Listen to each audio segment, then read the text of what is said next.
La présentation se nomme Other Regular Joes, le jeu d'aventure comme conservatisme progressiste. Donc, après un peu plus d'une quarantaine d'années d'évolution technologique, le jeu vidéo semble, au premier regard, ne pas avoir subi d'importants changements au niveau de la représentation des personnages et des thématiques employées dans le récit. Si l'on constate par exemple la prodigieuse rhétorique des publicités de John Romero's Daikatana et Duke Nukem 3D dans les années 90, ainsi que cette succulente animation d'Ego Raptor qui se moque des joueurs de Halo Reach. Comme si c'était pas assez de détruire l'intégrité corporelle de monstres quelconques, il faut aussi s'attaquer à la couche d'ozone. La dominance de la masculinité militarisée dans l'industrie sur laquelle je reviendrai un peu plus tard, a récemment été la source de nombreux débats, notamment avec les événements du hashtag Gamergate, où de nombreux commentateurs déploraient et déplorent toujours le conservatisme des designers. Pourtant, si les personnages masculins indestructibles aux muscles saillants demeurent généralement la norme dans les productions vidéoludiques d'envergure, dites AAA, le jeu d'aventure graphique semble à l'opposé de ce modèle prédominant. En effet, bien qu'il ait été un genre particulièrement populaire dans les années 80 et 90, il semble être à part quant à la représentation de la masculinité militarisée. Les personnages masculins sont, d'un côté, maladroits, ridicules et faibles, alors que de l'autre côté, les personnages féminins sont bien souvent à des années-lumière de la fameuse demoiselle en détresse. Notre hypothèse de recherche, divisée en deux temps, est la suivante. Le jeu d'aventure est un modèle de conservatisme progressiste, c'est-à-dire une œuvre vidéoludique où les caractéristiques de la masculinité militarisée sont interverties ou renversées, malgré les pressions de l'industrie AAA au fil des années. Cette interversion ou ce renversement se fait au profit d'une représentation des personnages plus inclusive, variée et ancrée dans le réalisme. C'est un point, c'est pas une virgule. Ainsi, l'industrie du AAA se transforme progressivement avec des œuvres vidéoludiques qui ne mettent plus de côté les invisibles et les histoires, les personnages ordinaires d'autrefois. Notre communication aura d'abord pour but de définir le jeu d'aventure et la masculinité militarisée, et de voir comment, à partir d'un corpus d'œuvres bien précises, le jeu d'aventure infecte, lentement mais sûrement et surtout pour le mieux, les productions vidéoludiques AAA. Donc, pour commencer, définir qu'est-ce que le jeu d'aventure. En fait, le jeu d'aventure présente un cas particulièrement intéressant pour l'histoire des genres vidéoludiques. Il est d'abord caractérisé par son ancienneté. Apparaissant au même moment que les premiers micro-ordinateurs grand public, l'histoire du jeu d'aventure couvre l'ensemble de celle des jeux d'ordinateur. Le genre accompagne toutes les évolutions technologiques, économiques et sociales liées à l'informatisation domestique. Ce faisant, le jeu d'aventure connaît d'importantes transformations. Donc, on nomme les jeux d'aventure ainsi, non pas parce qu'ils mettent en récit une aventure, mais plutôt parce qu'ils s'inscrivent dans la lignée du jeu Adventure de Crowther & Woods en 1977. Ainsi, des jeux comme Zelda, par exemple, font pas partie du genre vidéoludique d'aventure. On peut se demander qu'est-ce qui caractérise le jeu d'aventure. Définir un genre, particulièrement un genre vidéoludique, peut s'avérer complexe. Donc, le genre apparaît comme un concept intuitif et imprécis. Il échappe aux catégorisations systématiques et rigoureuses. Il dénote des phénomènes potentiellement très différents à travers les disciplines ou les médias où il est présent. Et il s'agit d'une notion multidimensionnelle. Ces caractéristiques sont communes à tous les usages du concept et sont à peu près les seules choses qui soient partagées par les genres littéraires, cinématographiques et vidéoludiques. Il devient alors difficile de trouver des critères uniformes qui s'appliquent aux jeux d'aventure, d'autant plus que le genre est en constante évolution. Il y a souvent confusion. Certains utilisent le terme aventure pour décrire l'activité du joueur, comme manœuvrer le personnage joueur avec dextérité et de livrer des batailles en temps réel. Ou d'autres, en fait, utilisent le terme aventure pour parler du thème et de la structure narrative. On peut aussi se demander qu'est-ce qui n'est pas le jeu d'aventure. En fait, il y a plusieurs définitions qui s'élaborent à partir de ce que n'est pas le jeu d'aventure. Ils ne font pas appel aux réflexes ou aux éléments d'action. Ils ne se réfèrent pas non plus à la définition d'aventure du dictionnaire. Ils ne sont pas des jeux de rôle, des jeux d'action-aventure, non plus des jeux de puzzle, des jeux de plateforme. Donc, comme Jonathan Lessard, malgré les efforts de tenter comme Jonathan Lessard l'a dit, malgré les efforts de tenter de définir ce qu'est le jeu d'aventure, la plupart des définitions restent poreuses. On peut néanmoins tenter de résumer, pour les biens de la présentation aujourd'hui, les jeux d'aventure comme ayant trois caractéristiques essentielles, ou souvent présentes en fait. Il y a la présence de narration, où le récit est essentiel, la présence de puzzles, des défis sous plusieurs formes, et finalement l'exploration du monde de jeu. Les jeux d'aventure peuvent être en first person ou en third person, par exemple, et présentent plusieurs styles graphiques. les jeux d'aventure ont assez évolué. D'abord textuels, des images se sont rajoutées au jeu, notamment avec le jeu Mystery House de Online System en 80. LucasArts a innové en 87 une interface dite point and click qui est devenue une forme plus ou moins définitive. Le genre a connu son âge d'or dans les années 80 et 90 pour ensuite mourir à la fin des années 90, si on veut. En fait, il y a quand même eu des jeux d'aventure dans les années 2000, mais on peut revoir une renaissance du genre avec notamment les jeux de la compagnie Telltale, comme Tales from the Borderlands, dont on va parler aujourd'hui, ou Walking Dead. Ces jeux, les nouveaux jeux d'aventure, si on veut, sont surtout basés sur des possibilités de récit et de dialogue et reprennent occasionnellement la formule des puzzles et des quick time events, donc des actions ponctuelles que le joueur doit effectuer. Donc, pour notre corpus d'aujourd'hui... La première moitié, du moins, du corpus. C'est ça, la première moitié du corpus. On va parler de la série Monkey Island et du jeu Tales from the Borderlands. Donc, Monkey Island est une série de jeux d'aventure développée par LucasArts, qui était à l'époque Lucasfilm Games, à partir de 1990. Les jeux Monkey Island racontent l'histoire de Guybrush Threepwood, un jeune homme qui arrive à Mealy Island et qui aspire à devenir un pirate. Il tombe amoureux de la gouverneure de l'île, Hélène, et devient le rival de LeChuck, un pirate qui est fantôme, ensuite zombie, ensuite démon, ensuite géant. Ces jeux d'aventure utilisent l'interface classique de LucasArts, le point and click, en résolvant des énigmes, comme par exemple trouver un objet qu'on doit donner à un personnage ensuite pour qu'il nous donne un autre objet qui va nous servir plus loin dans le jeu. Les jeux offrent aussi la possibilité de choisir les lignes de dialogue. Et le jeu Tales from the Borderlands est un jeu d'aventure épisodique développé par Telltale en 2014. Les derniers épisodes sont sortis en 2015. C'est un spin-off de la série Borderlands qui est un mélange de jeu de rôle, de RPG et de first-person shooter. Mais par contre, le gameplay de Tales from the Borderlands ne suit pas celui de la série originale. Tales from the Borderlands permet de faire des choix narratifs qui ont un impact sur le déroulement du récit, parsemé de QuickTime Events. On incarne parallèlement deux personnages, Reese et Fiona, dont les histoires s'entremêlent et qui gravitent dans un univers de science-fiction quelque peu Mad Maxien. Le premier protagoniste, donc Reese, est un employé d'une méga corporation, Hyperion, qui tente de se venger de son patron qui ne l'a pas promu, alors que Fiona est une escroc de la planète Pandora qui tente de vendre un faux artefact. Les deux personnages se rencontrent et finissent malgré eux par partir à la recherche d'un artefact mythique. Le récit est raconté par les deux personnages captifs qui racontent chacun leur version de l'histoire. Qu'est-ce que la masculinité militarisée? Mon premier point, du sang, des sorts et un tas de violentes choses. Je me suis inspiré un peu de l'intro des Super Nanas. J'ai comme un trip de Super Nanas ces temps-ci, mais ça résume essentiellement ce qu'est la masculinité militarisée.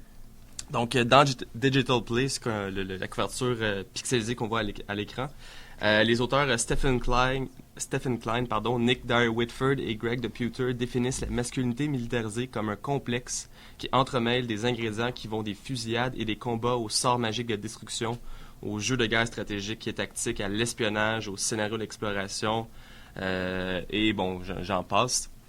Ces éléments font partie d'une pression hégémonique de la culture vidéoludique qui mobilise les fantasmes de domination et d'annihilation et se résume à un champ de guerre bien distinct, Command, Control, Kill. Les origines de la masculinité militarisée, en fait, depuis les origines belliqueuses de l'interactivité, donc le jeu vidéo est basé sur une sous-culture un peu militaire de jeunes hommes qui aiment la technologie. Et par la suite, l'industrie a recruté de nouveaux développeurs de cette même sous-culture, reproduisant les mêmes obsessions thématiques et ces schémas d'exclusion féminine à travers plusieurs générations. Au-delà du fantasme de puissance et de l'antagonisation, en fait, c'est que malgré le fait que la masculinité militarisée soit un thème dominant, il existe bien d'autres discours. Quand on pense à la masculinité militarisée, on pense souvent à deux adresses publicitaires prédominantes dans l'industrie, soit l'antagonisation et le fantasme de puissance. Donc l'antagonisation, c'est « Can you do it? Do you have what it takes? » Fantasme de puissance, « Be the hero the world deserves. » Quelque chose de même. J'invente un truc en ce moment. Nous pourrions également y ajouter à ça l'hypersexualisation de la demoiselle en détresse ou de la vilaine ensorceleuse, selon si le personnage féminin secondaire, voire souvent tertiaire, est adjuvant ou antagoniste. Le jeu de tir à la première personne Oui, le jeu de tir à la première personne, souvent surnommé Doom-like en l'honneur de Doom dans les années 90, est sans doute le genre le plus représentatif de la masculinité militarisée. Mais au sein de ces traditions que sont les jeux de garçons et la culture mâle, il y a des lignes qui pointent vers d'autres directions, dont celle de la diversité et de l'inclusivité. Des protagonistes qui vont au-delà de l'homme blanc hétérosexuel cisgenre. En fait, la faiblesse au sein où le complexe de la masculinité militarisée l'entend est intrinsèque à la puissance. Si l'on se fie aux essais de Sutton Smith sur la rhétorique du pouvoir dans le jeu, il y a toujours une tension entre ces binômes. Le joueur, dès qu'il consent à entrer dans l'arène, à pénétrer dans le cercle magique, doit se battre pour prouver sa valeur et passer par-dessus ses lacunes qui pourraient lui coûter la victoire. Il ne faut cependant pas comprendre cette tension faiblesse et puissance comme une dichotomie, mais bien l'apercevoir comme un spectre de possibilités. Ainsi, chaque avatar a le potentiel d'être tout aussi puissant qu'il est faible. Chaque personnage a son yin et son yang. Je m'excuse pour cette phrase cheesy. Donc, le FPS, en fait, le first-person shooter, comme je l'ai dit, c'est le genre par excellence de la masculinité militarisée. Les origines du FPS remontent à la moitié des années 70. Alors que des créateurs d'un peu partout à travers l'industrie se sont mis à développer des jeux qui permettaient d'immerger les joueurs à l'intérieur d'espaces tridimensionnels. Dans les années 80, ces expérimentations sont devenues de plus en plus détaillées. Avec l'évolution d'Internet, le FPS a explosé au début des années 90 et a été considéré en fait comme la killer app, donc le logiciel incontournable qu'on voulait avoir si on était trendy puis vraiment cool. Ce qui permettait en fait aux joueurs de se battre dans des combats d'arène et amenant de nouveaux modes de jeu comme le Capture the Flag. Les FPS sont joués à partir d'un point de vue subjectif, comme si le joueur habitait l'espace tridimensionnel. L'action se déroule dans une prise de vue plus ou moins continue, imitant les cadres cinématographiques d'Hollywood, tout en étendant ce concept jusqu'à son extrême logique. Au lieu de visualiser l'avatar de l'extérieur, la caméra devient l'avatar et vice-versa. Mon corpus, deux jeux de la même série, Wolfenstein 3D et Wolfenstein The New Order. Pour le 3D, en fait, c'est l'ancêtre de Doom, donc c'était avant Doom. Doom, c'est beaucoup inspiré de Wolfenstein, c'est la même compagnie de toute façon. C'est sorti en 92 sur DOS, mais ça va être porté sur plusieurs plateformes par la suite. Et c'est le charismatique et métalleux John Romero qui, donc on se souvient de la pub magnifique au début, qui a eu l'idée en fait de faire ce jeu-là après avoir joué à Castle Wolfenstein, qui était en fait un jeu d'infiltration sur Muse. Et le FPS de Wolfenstein reprendra cependant la thématique principale, le récit de base, qui est l'incarnation d'un allié juif du nom de B.J. Blazkowicz, en tout cas, qui doit s'échapper de Castle Wolfenstein et détruire Mecha Hitler, mettant ainsi fin à la... Je me tente pas. Mettant ainsi fin à la Seconde Guerre. Pour ce qui est de New Order, The New Order, donc, c'est le dernier opus de la série jusqu'à présent. Ça se situe dans une Europe d'après-guerre des années 60 où les nazis, en fait, ont gagné. B.J. Blazkowicz, après un coma qui a duré une quinzaine d'années, doit mener la résistance et renverser le régime totalitaire avec le peu de moyens et d'alliés à sa disposition, malgré le fait qu'il va souvent avoir 2 pistolets en même temps, puis qui tue tout le monde à lui seul. Au son de reprises allemandes de succès musicaux du moment. Malheureusement, j'ai pas le temps, mais j'aurais mis une reprise des Beatles en allemand, c'est vraiment savoureux. Et on s'aperçoit que plus ça change, plus c'est pareil. La capture d'écran qui vient d'apparaître, en fait, c'est dans l'extension The Old Blood, qui est comme l'extension de New Order, et dans lequel on a exactement le même B.J. Blazkowicz dans toute sa splendeur, avec un gun frappant un nazi. Bon, c'est tout. Donc, pour revenir à notre hypothèse, en fait, que les jeux d'aventure présentent les caractéristiques de la masculinité militarisée renversée. En fait, ces jeux-là subvertissent on voit un renversement de l'archétype de la demoiselle en détresse dans les jeux. Donc, comme le démontre Anita Sarkeesian dans ses vidéos de vulgarisation Trope versus Women in Video Games, l'utilisation de l'archétype de la demoiselle en détresse est particulièrement présente dans les jeux vidéo, où les rôles des personnages féminins, lorsqu'elles sont présentes, en fait, sont souvent peu glorieux. La femme, qui est souvent l'amoureuse de l'intérêt romantique du héros, est souvent kidnappée, pétrifiée, son esprit est possédé, dans le but de motiver le héros dans sa quête. Les jeux Monkey Island et Tales from the Borderlands reprennent ce cliché, mais plutôt pour le renverser ou pour jouer sur les attentes des joueurs afin de défaire les codes du genre et renforcer la figure du héros, ne correspondant pas à la masculinité militarisée. Pour citer Gabriel Trépanier-Jobin, qui cite en fait Butler, la performance parodique du genre qu'effectuent par exemple les drag queens ou les drag kings révèle implicitement la structure imitative du genre lui-même. Voir un homme surjouer le rôle d'une femme rappelle en effet que nous surjouons tous notre rôle.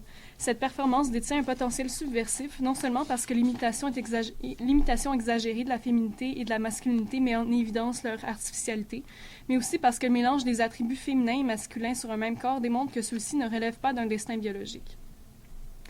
Donc, dans la série Monkey Island, le personnage de Guybrush Threepwood est souvent présenté comme étant incompétent et maladroit, alors que les personnages féminins ont un rôle plus positif. En fait, assez tôt dans le jeu, le personnage de Guybrush doit confronter le maître d'épée, le Swordmaster, mais il se trouve que le Swordmaster est en fait une femme. Donc c'est le premier personnage féminin du jeu, puis déjà il ne correspond pas aux stéréotypes de genre souvent rencontrés dans les jeux. Mais c'est surtout dans le personnage d'Hélène que se trouve le renversement de la demoiselle en détresse. Hélène est la gouverneure de Mealy Island, dont Guybrush tombe amoureux. Elle est d'emblée présentée comme un personnage plus compétent et plus fonceur que les héros, qui, lui, n'arrivent pas à placer un mot devant elle lors de leur première rencontre. Dans The Secret of Monkey Island, le premier jeu de la série, lorsque Guybrush se fait noyer par le shérif de l'île, Hélène vole à son secours. La gouverneure est par la suite enlevée par le pirate fantôme LeChuck, qui est lui aussi amoureux d'Hélène et qui tente de l'épouser. Le jeu semble tomber dans le schéma narratif classique du héros qui doit sauver sa belle. Guybrush doit encore accomplir certaines épreuves, se trouver des alliés et aller secourir sa demoiselle capturée par l'ennemi. Il parvient à retrouver LeChuck dans une église sur Mealy Island qui tente d'épouser de force Hélène. Guybrush interrompt le mariage pour sauver Hélène, qui s'était finalement déjà échappée et qui dit à Guybrush qu'elle n'avait pas besoin de son aide. En fait, il a fait tout foirer le plan d'Hélène. Elle quitte finalement la scène, laissant Guybrush seul avec le fantôme à vaincre. Le héros aura finalement raison de LeChuck, non sans quelques bleus. Le rôle d'Hélène dans la série Monkey Island demeure consistant avec le premier opus. Par plusieurs occasions, elle vient au secours de Guybrush, notamment quand il est pris dans un trou dans le deuxième Monkey Island, dans LeChuck Revenge. Il est accroché sur une corde, donc elle vient à son secours. Dans le troisième, Monkey Island, The Curse of Monkey Island, elle décide de combattre le pirate LeChuck, croyant que ce dernier a tué Guybrush. Elle est présentée comme une femme forte et compétente qui contraste avec le héros qui, lui, n'arrive à vaincre LeChuck que souvent par chance, en fait. Le jeu Tales from the Borderlands renverse aussi le cliché de la demoiselle en détresse. Le jeu met en scène plusieurs personnages féminins compétents, alors que le personnage de Reese est souvent dépeint comme le demoiseau en détresse. Il arrive fréquemment que Reese soit dans une situation critique, notamment dès le premier épisode, où il se trouve malgré lui mêlé à une fusillade pour finalement se faire sauver par le Loaderbot, qui est un robot envoyé par une de ses amies. Et le robot va même venir le sauver à plusieurs reprises. Le personnage Reese, en fait, est physiquement plus faible que le reste de son équipe et il est souvent sous-estimé par ses ennemis, mais aussi par ses compagnons. Par exemple, au début du deuxième épisode, Reese et son ami Vaughn sont malencontreusement séparés du reste du groupe et sont perdus sur Pandora, qui est une planète avec des créatures mortelles. Fiona, qui est l'autre protagoniste, ne croit pas que Reese va parvenir à rester en vie sur Pandora. Finalement, ce dernier, Reese, va finalement se faire sauver encore une fois par le Loaderbot. Au contraire de Reese, les personnages féminins sont représentés comme étant compétents et autonomes, loin de l'archétype de la demoiselle en détresse habituellement rencontrée dans les jeux. Fiona et sa sœur Sacha sont deux escrocs qui ont l'habitude de se débrouiller par elles-mêmes, sans aide, sur Pandora. Elles sont meilleures au combat que Reese et ont des connaissances sur les armes, en particulier Sacha, qui est une fanatique d'armes. Justement, l'arme que possède Fiona est grandement supérieure à celle de Reese, alors que le personnage masculin possède une sorte de bâton électrique. Fiona sert d'un petit pistolet qui peut facilement se cacher et qui a des balles de différents éléments qui sont nettement plus puissantes que le bâton de Reese. Le fait d'incarner deux personnages dans Tales from the Borderlands permet d'emblée de détruire ou du moins de dénaturaliser le cliché de la demoiselle en détresse, puisqu'on joue un personnage féminin actif et puissant. Il faut toutefois garder en tête que, pour citer encore Gabriel Trépanier-Jobin, la dénaturalisation des stéréotypes n'est pas une forme de subversion, puisqu'elle ne vient pas nécessairement de pair avec le renversement de l'ordre, des valeurs et des modèles établis. Il faut quand même considérer la dénaturalisation comme une étape préalable à la subversion, dans la mesure où cesser d'envisager les conventions de genre comme des faits de nature avec lesquels il faut à tout prix composer, ou comme des exigences sociales incontournables. Bon, en fait, ça ouvre la porte à la transformation des stéréotypes. Les personnages masculins qui se rapprochent plutôt de la performance de la demoiselle en détresse et les personnages féminins actifs permettent de détruire en partie le mythe de la masculinité militarisée présente dans les jeux vidéo. En plus de renverser le stéréotype de la demoiselle en détresse, Monkey Island et Tales from the Borderlands présentent d'autres personnages qui ramènent le héros au statut d'homme médiocre et incompétent, défiant la masculinité militarisée. Les deux personnages sont hantés en quelque sorte par des fantômes. Ces revenants hantent et menacent les protagonistes, les ramenant constamment à un fantasme de masculinité, à un idéal à atteindre, et représentent paradoxalement la réussite et l'échec. Le pirate LeChuck, qui est rival de Guybrush, est mort et est devenu fantôme suite à la déclaration d'amour ratée à Hélène. Donc pour Guybrush, LeChuck reste quand même un idéal à atteindre, puisqu'il a réussi là où Guybrush semble échouer, être un pirate. LeChuck est un pirate légendaire et féroce, que même la mort n'arrête pas, alors que Guybrush doit se prouver et se fait sans relâche sous-estimer. Même lorsque des faits, LeChuck trouve un moyen de revenir, par exemple en zombie. Le fantôme de Reese est différent de LeChuck, en fait. Reese est hanté par le personnage de Handsome Jack, qui est l'adulé ancien président de la corporation Hyperion. Handsome Jack est mort dans Borderlands 2, mais réapparaît sous forme d'intelligence artificielle qui est malencontreusement implantée dans Reese, qui est le seul à le voir. Alors que le pirate de Monkey Island est l'antagoniste du jeu, Handsome Jack est présenté au début comme l'idole de Reese. C'est un homme charismatique jusque dans son nom. Il représente un idéal de puissance à atteindre, en particulier pour Reese, qui tente de gravir les échelons, mais qui est rapidement freiné. Il apparaît toutefois rapidement que Handsome Jack est en fait un dangereux sociopathe, qui avait même orchestré sa résurrection et qui avait besoin d'un corps, en l'occurrence celui de Reese, pour pouvoir continuer ses plans de destruction. La menace principale exécutée par Jack et LeChuck, c'est l'annonce d'une corporalité qui n'apparaîtra finalement jamais, arrêtée juste à temps par nos héros de fortune qui utiliseront des stratégies qui vont à l'encontre des fondements mêmes de la masculinité militarisée, comme la ruse ou le charisme. C'est à toi. Oui. Donc, un peu comme les spectres, les fantômes qu'on vient de traiter, c'est le remords va souvent amener le joueur et ou le protagoniste en même temps à se questionner sur la pertinence et l'éthique de ses actions. Donc, à quel point ce que je fais, c'est bon, mauvais, bon, peu importe.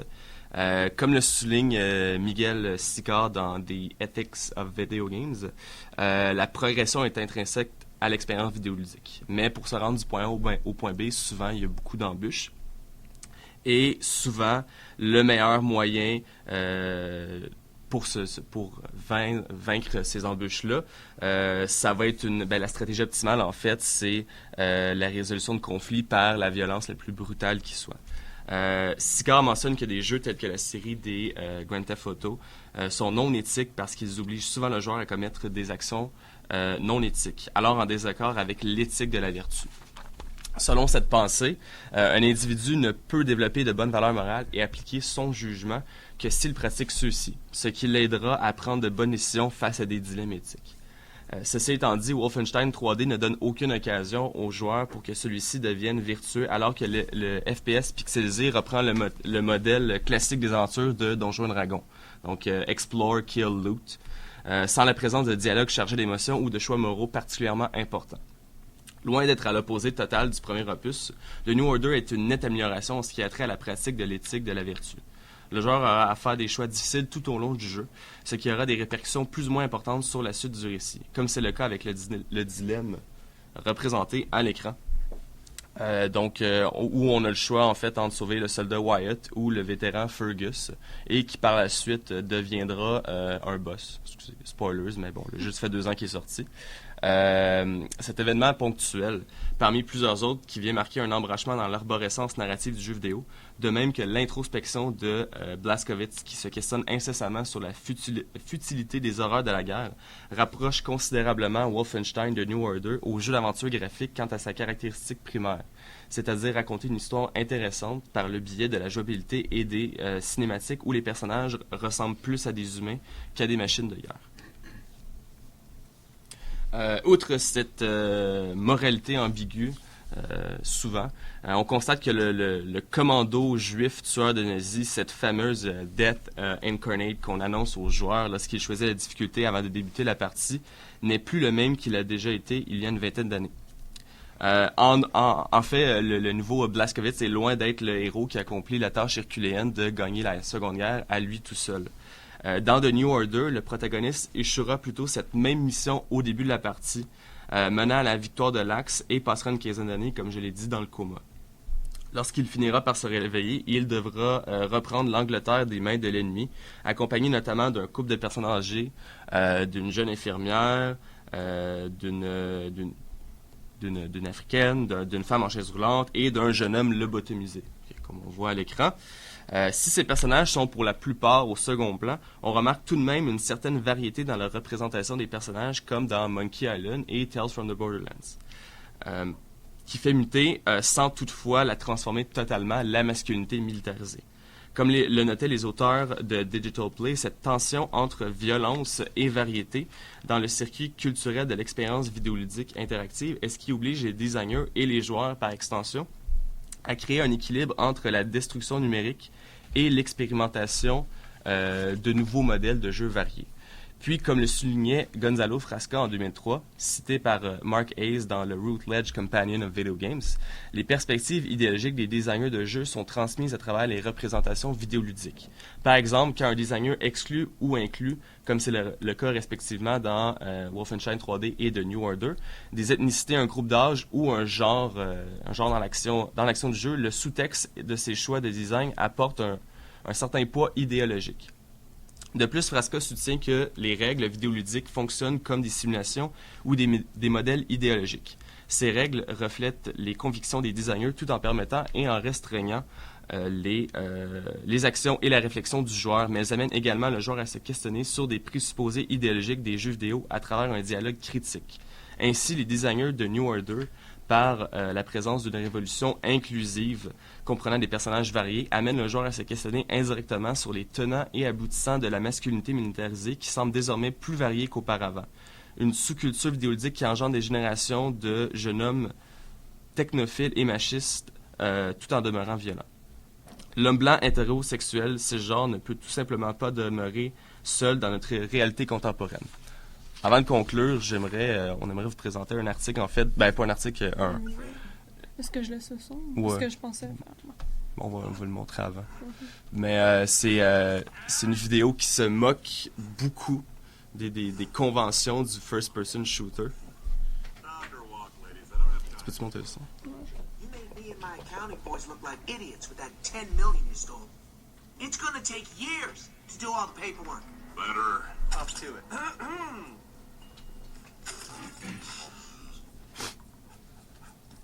Sorry, just ate a burrito.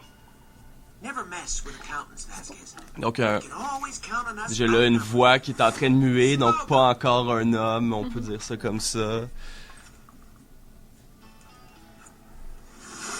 Des guns.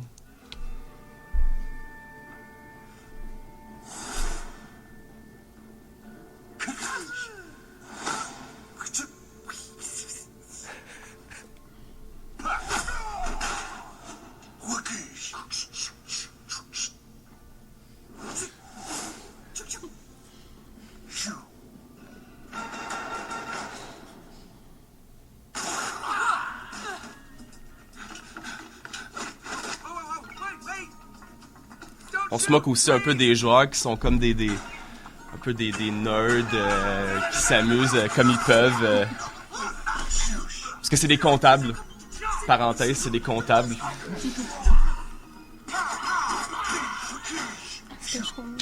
Ouais, baisse le son un peu. Puis... Donc, les jeux d'aventure, les first-person shooters, semblent de prime abord n'avoir que peu d'éléments en commun, que ce soit au niveau de la jouabilité ou des thématiques. Les jeux d'aventure offrent encore aujourd'hui un modèle qui va au-delà de la simple masculinité militarisée en ayant des représentations plus variées et plurielles que celles de l'industrie AAA, avec la série Monkey Island par exemple. La jouabilité y est probablement pour quelque chose. Le joueur ou la joueuse ne cherche pas à acquérir plus de puissance, à détruire tous ses ennemis, mais plutôt à résoudre des énigmes et à faire avancer le récit, ce qui demande plus de réflexion que d'action, ce que le first-person shooter, de même que tout autre genre particulièrement violent et machiste, tente progressivement de proposer aux joueurs et aux joueuses.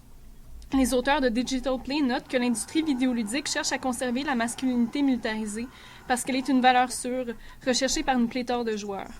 Si la popularité des jeux d'aventure peut prouver quelque chose, c'est qu'il est possible d'avoir du succès d'un point de vue commercial et critique, et ce, sans reprendre les schèmes de la masculinité militarisée, ou même en s'en moquant carrément, comme on peut le voir dans la vidéo à l'écran. Le monde vidéoludique change, les gamers, du moins la plupart d'entre eux, ne sont plus ce qu'ils étaient et veulent plus d'inclusion et de diversité. L'industrie doit donc s'adapter à cette nouvelle demande. Donc, c'est ça, on peut finir...